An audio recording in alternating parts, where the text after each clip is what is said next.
তোমার যাবো যাবো মন ধরে রাখবো কতক্ষণ।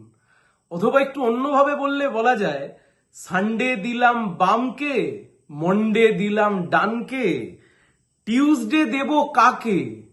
আমি হলাম রোমিও, লেডি কিলার রোমিও, পাক্কা প্লেবয় রোমিও। এখন রাজনীতির ময়দানে এই দল ভাঙানোর রাজনীতি আসলে পশ্চিমবাংলার বুকে যারা শুরু করেছিলেন তারা তো তৃণমূল কংগ্রেস। এই ঋতব্রত ব্যানার্জিকে নিয়ে আলোচনা করা হচ্ছে। এই ঋতব্রত ব্যানার্জি সিপিআইএম থেকে যখন এক্সপেলড হয়েছিল, বহিষ্কৃত হয়েছিলেন, এই ঋতব্রত ব্যানার্জিকে সিপিআইএম যখন বের করে দিয়েছিল, রাজ্যসভার সাংসদ থাকা অবস্থাতেও কম্প্রোমাইজ না করে যখন বের করে দিয়েছিল, সেই সময়তেও তৃণমূল কংগ্রেস তাকে আশ্রয় দিয়েছিল। এবং অদ্ভুতভাবে বালুরঘাটে এখনো অব্দি যার নামে ধর্ষণের মামলা রয়েছে, তাকে সেই সময় তৃণমূল কংগ্রেস আশ্রয় দিয়েছিল, সিপিআইএম যাকে বহিষ্কৃত করেছিল। তারপরও তৃণমূল তাকে খাইয়েছে, পড়িয়েছে, রাজ্যসভায় পাঠিয়েছে, বিধায়ক করেছে। এখন স্বাভাবিকভাবেই যারা দল ভাঙানোর রাজনীতি একসময় পশ্চিমবাংলায় করেছিলেন, সিপিআইএম থেকে বহিষ্কৃত হয়ে যাওয়ার পরেও সেই সব নেতাদেরকে আবার যারা পুনর্বাসন দিয়েছিল, যে তৃণমূল কংগ্রেস, আজকে তৃণমূল কংগ্রেস সেই ফল ভোগ করছে। এতে তো আর নতুন কিছু নেই। কিন্তু ঋতব্রত ব্যানার্জি তিনি তো ভারতবর্ষের সংসদীয় রাজনীতির ইতিহাসে তিনি এক নতুন মাইলস্টোন তৈরি করলেন। একজন ব্যক্তি বামপন্থী দল এবং ডানপন্থী দল, দুই দল থেকেই বহিষ্কৃত হতে পারে, এটা আনপ্রেসিডেন্টেড। এটা আমরা কখনো কেউ দেখিনি, আমাদের কারোর নজরের মধ্যে নেই। এবং তৃণমূল কংগ্রেস সবচাইতে বড় কথা, ঢেকি স্বর্গে গিয়েও ধান ভাঙে।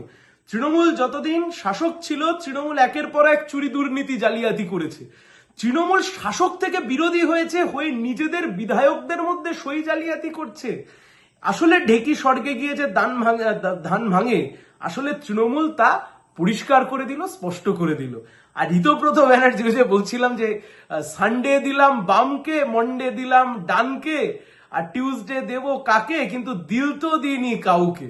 আসলে রাজনীতির ময়দানে নীতিহীন ভাবে তৃণমূল কংগ্রেস যা যা কর্মকাণ্ড ঘটিয়েছে, এই পশ্চিমবাংলার বুকে যা যা কর্মকাণ্ড ঘটিয়ে বাংলার রাজনীতিকে কলুষিত করেছে, দিনের পর দিন সিপিআইএম ভাঙিয়েছে, জেলা পরিষদ ভাঙিয়েছে, পঞ্চায়েত ভাঙিয়েছে, কর্পোরেশন ভাঙিয়েছে, নেতা ভাঙানোর এই নোংরা রাজনীতি গোটা দেশে সিন্ডে মডেল যেমন বিজেপি করেছে, পশ্চিমবাংলার বুকে এই মডেলের সবচাইতে বড় প্রতিষ্ঠাতা ছিলেন, যিনি প্রাণ প্রতিষ্ঠা করেছিলেন পশ্চিমবাংলার রাজনীতিতে, নান আদার দেন প্রয়াত হয়েছেন মুকুল রায়, তৃণমূল কংগ্রেসের পক্ষ থেকে।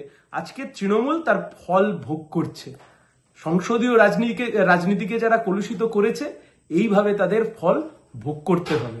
আর সিপিআইএম এর ডাস্টবিনে যে রাজনৈতিক পদার্থদেরকে নিক্ষেপ করা হয়েছিল, সেখান থেকে তুলে নিয়ে গিয়ে আবার যারা পুনর্বাসন প্যাকেজ দিয়েছিল, তাদেরকে সেই ফল ভোগ করতে হবে।